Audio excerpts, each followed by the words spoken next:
In-O-Vate dryer products has been re-engineering your dryer venting needs for over 20 years. The most popular solution is the dryer box, which is installed in over 4 million homes.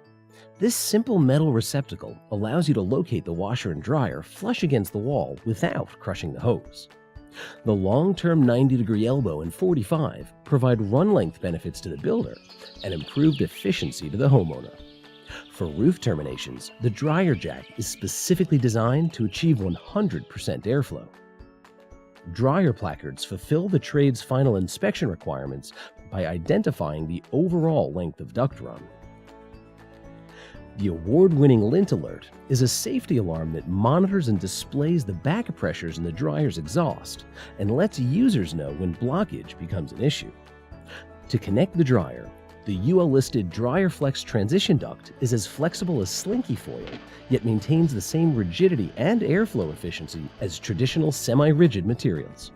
For venting downward, the downbox dryer box, coupled with a long-turn 90, is capped off with a flush design and code-compliant metal dryer wall vent.